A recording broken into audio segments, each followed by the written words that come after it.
And according to our next guest, 3 million jobs are going unfilled in the United States because companies just can't find the right workers. LinkedIn CEO Jeff Weiner writes about that in Fortune magazine today. He joins us now from Mountain View, California, with some ideas about how to fix that imbalance. Jeff, welcome to Bloomberg West. Great to have you here on the show. Yeah, great to be here. Thank you. So first of all, what did you think of President Obama's speech last night? What was your reaction? I think it's, generally speaking, it's certainly a good start. It's a step in the right direction. I think anything that increases the level of focus, energy, and attention on creating new jobs in this country is a positive thing. Now, Jeff, he did mention technology specifically. Let's take a quick listen to one of his quotes from last night. We now live in a world where technology has made it possible for companies to take their business anywhere. If we want them to start here and stay here and hire here, we have to be able to outbuild and out-educate and out-innovate every other country on earth. Jeff, in your article in Fortune magazine, you mentioned Amazon taking out Borders, Netflix taking out Blockbuster. Does technology eliminate more jobs than it creates? Not necessarily. You know, there's always been disruption throughout history when we transition from one economic era to the next. When we went from an agrarian age to an industrial age, that was the case. When we went from industrial to information. I think what's changed now within this information age is as we move from analog to digital, the pace of change is changing. And I think as a result, yeah, go ahead. So how can technology then create jobs?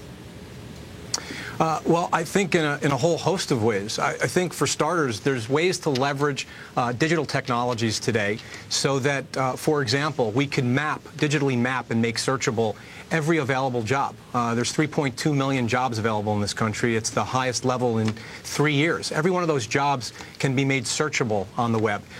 Every company offering those jobs could have a profile explaining more about the company. You can understand who you know within those companies to get your foot in the door through your professional network. You can understand the skills that are required to be able to get a job like that. And then for every member of the workforce, they can have a professional profile so that we can be able to understand better the relationship between the individual professional and the potential opportunity. Now, in your article, you mentioned 3 possible solutions: embracing the economic graph, freeing the H-1B, and linking education to opportunity. What exactly do you mean by embracing the economic graph? So I think by now most people are familiar with the fact that Facebook has developed a social graph, which maps people's connections on a global basis within a social context, and the way in which that's changed the world. LinkedIn has done that within a professional context. We've created a professional graph that enables people to understand how they're connected to former colleagues, current colleagues, valuable business contacts, up to 3 degrees. Why can't we apply that to the economy in both the United States and around the world, so that we can begin to graph and understand the interrelationships between available jobs, companies, and the people who can fill those roles and the skills they have? And I think one of the things that enables us to do is understand where the gap exists, because clearly at this point we're not necessarily able to train people as quickly as these jobs are becoming available with the new skills that are required. And so we can leverage that data and provide that information to, say, for example, vocational training facilities, provide them just-in-time information so they can adapt their curriculum, and we can better prepare people for these roles. Jeff, it seems to me that sometimes in tech we see what we see throughout the economy, which is a great bifurcation between the rich and the poor. Is it possible that in technology there are great jobs and a lot of crummy jobs, that Amazon creates a lot of opportunities for people to pack boxes, not just run the company? Well, I think, classic economic theory would suggest, Corey, that when Amazon makes it easier for fewer people to do more, that the additional productivity should be able to be leveraged in other areas of our economy. We just need to be able to create the right opportunities for people, and I think equally, if not more importantly, those people need to be prepared to seize those opportunities. Do you feel like with LinkedIn you are sort of providing this tool that isn't being used as well? If there are so many people who are unemployed and there are so many jobs that aren't filled in this country? LinkedIn is certainly a platform that provides the building blocks. And with the rate of growth that we're seeing, we're now up to roughly 2 members are being added to LinkedIn every second. We have over 120 million members around the world. We also have company profiles. We have the skills pages, and we have the job listings, at least right now, within the high-value portion of the economy. And I think we're going to continue to build on that and expand on that. Jeff, what kind of trends can you infer about the job market from the data that you have there on LinkedIn? Well, we're seeing strength right now in technology, financial services, and healthcare. And I think as long as we continue to see strong innovation in those areas and strong growth, that's going to continue to be the case. Jobs bill and thousands of teachers in every state will go back to work. These are the men and women charged with preparing our children for a world where the competition has never been tougher. But while they're adding teachers in places like South Korea, we're laying them off in droves. It's unfair to our kids.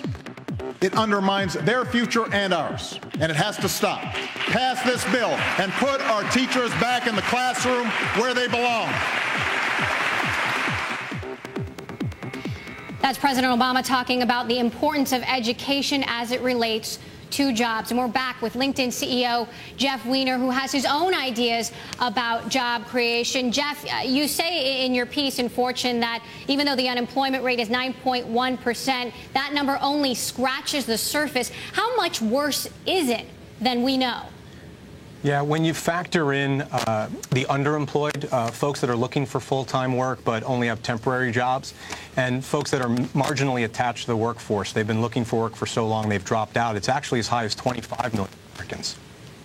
And yet on the other side, you're saying there's 3 million jobs that are unfilled. Why is that?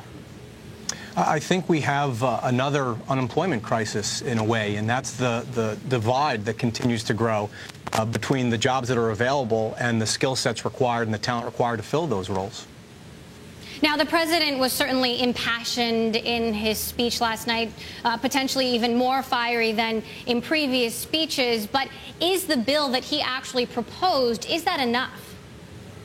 Like I said earlier, I think it's a good start. I think providing payroll relief, payroll tax relief to small and medium businesses who are responsible for the lion's share of job creation in this country is a good step. I think investment in our infrastructure to not only improve our schools, to not only improve our transport, but put people back to work in those improvements specifically is a good thing. And you could hear there in the clip you just ran how impassioned he was about putting teachers to work. You know, we're going to experience a teacher shortage in this country, and at the same time, we're laying off teachers because we don't have the budget. So I think some of his discussion last night about putting teachers back to work was certainly welcome.